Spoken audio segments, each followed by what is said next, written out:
Good morning. Today, 28 February 2026, Saturday. Wisdom of word of God morning ડિવોશનમાં આપ સર્વનો આવકાર કરવામાં આવે છે અને પ્રેમી સલામ પાઠવવામાં આવે છે. આજે સવારે આપણે નીતિવચનોના પુસ્તકમાંથી એનો 16મો અધ્યાય અને એની પહેલી કલમ ઉપર પ્રભુનું ટૂંકું મનન વચનનો કરવા માગીએ છીએ. અને પ્રભુનું વચન આ પ્રમાણે કહે છે. નીતિવચનો 16મો અધ્યાય અને એની પહેલી કલમ. માણસો મનમાં સંકલ્પ કરે છે, પણ જીભથી ઉત્તર દેવો તે યહોવાના હાથમાં છે. Proverbs chapter 16 verse 1 NIV Bible પ્રમાણે, to man belong the plans of heart, but from the Lord comes the reply of the tongue. અને આ પ્રભુનું વચન છે. અને પ્રભુ આજે સવારે આપણને ઈશ્વરના સામર્થ્ય વિશે શીખવા માગે છે કે પ્રભુ એ કોણ છે. અને આપણા જીવનોમાં એ જાણે આપણા શબ્દો હોય, આપણી વાણી હોય, આપણા વિચારો હોય, પણ એ બધા પર જાણે કે કંટ્રોલ એ દેવનો છે. અને એટલે આજનું એક થીમ અથવા વચન જો આપણે જોઈએ તો સ્પીચ ડિવાઇન ઇન એબ્લિમેન્ટ. અને એટલે વાણી એ દેવીય સામર્થ્ય દ્વારા એ દોરાય છે. અને એ રીતે આપણે જ્યારે જોઈએ છીએ ત્યારે આજના વચન પ્રમાણે જો જોઈએ તો ત્યાં લખવામાં આવ્યું છે કે માણસ ગમે એટલા મનમાં સંકલ્પ કરે, એનો અર્થ કે માણસ ગમે એટલા આયોજન કરવામાં એ આગળ વધે, પણ સફળતા આપનાર તો કેવળ ને કેવળ ઈશ્વર છે. અને એ બાબત પ્રભુ અહીંયા આજે સવારે આપણને શીખવવા માગે છે. અને એટલે પ્રિપેરેશન બાય મેન, માણસોની તૈયારી હોય, પણ જો એમાં ઈશ્વરનો આત્મા ના હોય, ઈશ્વરનું બળ ના હોય, ઈશ્વરનું દેવીય પરાક્રમ ના હોય, તો એ કાર્ય એ આશીર્વાદિત થતું નથી. અને એટલે બે બાબતો આજે સવારે પ્રભુ આપણને શીખવા માગે છે. પહેલી, પ્રિપેરેશન બાય મેન, માણસો દ્વારા તૈયારી હોય. આન્સર બાય થ્રુ ગોડ, અને ઈશ્વર એ દ્વારા આપણને એનો પ્રત્યુત્તર એ મળતો હોય છે. અને આપણે જોઈએ છીએ કે જ્યારે ઈશ્વર એ આપણી સાથે હોય છે ત્યારે ગમે એવી વિષમ પરિસ્થિતિઓ આવે, પણ ઈશ્વર એ આપણને એના વિશ્વાસમાં ટકાવી રાખે છે. અને અયુબનું જીવન જ્યારે આપણે જોઈએ છે કે જ્યારે એના જીવનમાં વિષમ પરિસ્થિતિ આવી ત્યારે એના 3 મિત્રો જે હતા એને ગુસ્સો ઉપજાવતા હતા અને એને એવું કહેતા હતા કે તું દોષિત છે, અથવા તો તારા ઈશ્વર એ દોષિત છે. અને પણ હા, પરિસ્થિતિ જ્યારે આવતી હતી અને ત્યારે એમાંનો એક માણસ, જે આપણે અયુબનું પુસ્તક જ્યારે આપણે વાંચીએ છીએ ત્યારે આપણને શીખવા મળે છે કે એ અમુક મિત્રો એને અલીહુ નામનો જે માણસ હતો એ કશું બોલવા માંગતો હતો, પણ ઈશ્વરે એને એની જીભ અટકાવી દીધી. અને એવું કહેવાય છે કે ઈશ્વર એ ગમે એટલે આપણે બોલવાની પ્રયત્ન કરીએ કે ગમે એવા આપણે પ્લાન કરીએ, પણ જો ઈશ્વરની ઈચ્છા નથી તો એ શબ્દો આપણે બોલી શકતા નથી. અને એટલા માટે શબ્દો પર અથવા વાણી પર, વિચારો પર, વર્તન પર એ ઈશ્વરનો કંટ્રોલ છે. ઘણીવાર આવું આપણે જોઈએ છે કે ઘણી બધી વાર આપણે આયોજનો કરીએ, આપણે ગમે એટલું બોલવાનો પ્રયત્ન કરીએ, પણ ઘણી બધી વાર એ આપણે બોલી શકતા નથી, કારણ કે એમાં ઈશ્વરની ઈચ્છા હોતી નથી. અને ઘણી બધી વાર વચનના એ બાબતોમાં જોઈએ કે આપણે જ્યારે વચનો લઈને કોઈકની પાસે જઈએ છીએ, સંદેશાઓ આપવા જઈએ છીએ, ત્યારે ઘણી બધી વાર આપણે વિચાર્યું પણ ન હોય, પણ ઈશ્વર એ જગ્યાએ આપણો ઉપયોગ કરવા માંગતા હોય. અને એટલા માટે ઈશ્વર એ આપણા મુખનો ઉપયોગ કરે છે. અને એટલે દેવ એ જ્ઞાન પૂરું પાડે છે.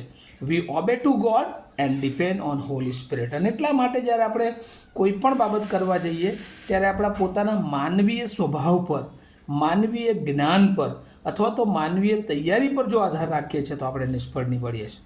પણ પ્રભુ આજે સવારે આપણને કહે છે કે વી ઓબે ટુ ગોડ. અયુબ જે છે એ ઈશ્વરને આધીન હતો. ગમે એટલી શૈતાનની બાબતો આવી, પણ એણે ઈશ્વરને પકડી રાખ્યા અને ઈશ્વર એને આશીર્વાદ આપ્યો. અને આજે પણ આપણે જ્યારે કોઈ વચન આપવાને માટે સેવામાં જઈએ અથવા કોઈ પણ કામ કરવાને જઈએ તો આપણું જ્ઞાન, આપણી બુદ્ધિ, આપણું ડાપણ, આપણી તૈયારી સાથે જઈએ, ચોક્કસ બાબત છે, પણ હંમેશા આધારિત દેવ હોવા જોઈએ. અને એટલે આજે આ જે વચન છે આપણને જે પ્રભુ કૃપા આપે છે. ઘણી બધી વાર આપણે સુલેમાનના નીતિના વચનો જોઈએ છીએ, અને એમાં ખાસ કરીને બોલવા સંબંધી. અને હવે આજે આપણને ઘણીવાર પ્રભુ અલગ અલગ તાલંતો આપે છે. દાખલા તરીકે સંદેશ આપવાનું તાલંત હોય, પણ જો આપણે માનવીય જ્ઞાનનો ઉપયોગ કરીએ છીએ, આપણે આપણી તૈયારી પર જ આધાર રાખીએ છીએ, તો ઘણી બધી વાર એમાં નિષ્ફળ નીવડીએ છીએ. કારણ કે ઘણી બધી વાર આપણે તૈયારી જુદી કરી હોય, પણ પ્રભુનો પવિત્ર આત્મા એ આપણને જુદી દિશા તરફ લઈ જતા હોય છે. અને જ્યારે એ ક્યારે બને છે કે જ્યારે આપણે ઈશ્વરની આધીનતામાં જીવન જીવતા હોય છે. અને આજે સવારે પ્રભુ આપણને શીખવે છે કે આપણે હંમેશા પ્રભુના આત્માથી આપણા જીવનને દોરાવા દઈએ. આપણું જીવન એ ઈશ્વરની આપેલી અમૂલ્ય ભેટ છે. ચોક્કસ આપણું જ્ઞાન, આપણું ક્વોલિફિકેશન, આપણા વિચારો, આપણી બુદ્ધિ, બધું જ આપણે આપણી સેવામાં ઉપયોગ કરીએ, પણ એ બધાના ઉપયોગ પૂર્વે ઈશ્વરની દોરવણી, ઈશ્વરની પ્રાર્થના, ઈશ્વરના વચનોનું સત્ય એ આપણા માટે આગળ હોવું જોઈએ. બીજા અર્થમાં કે આપણે આપણા જીવન દ્વારા કશું કરી શકતા નથી, આપણી વાણી દ્વારા કશું કરી શકતા નથી, આપણા કાર્યોથી આપણે કોઈ બાબત કરી શકતા નથી, પણ જ્યારે આપણે ટોટલી એ ઈશ્વર પર આધારિત થઈ જઈએ છીએ ત્યારે ઈશ્વર એ આપણને એના આત્માથી ભરે છે. અને એવું ઇતિહાસમાં આપણે જોઈએ છે. પિતર કે જે નબળો માણસ, કે જે ઈસુનો નકાર કરનાર માણસ, પણ એ 50માના દિવસે પ્રભુ એના જીવનમાં, એના મુખમાં એને પવિત્ર આત્માથી ભરે છે અને જે વચનો મૂકે છે, મંડળીની શરૂઆત થઈ જાય છે.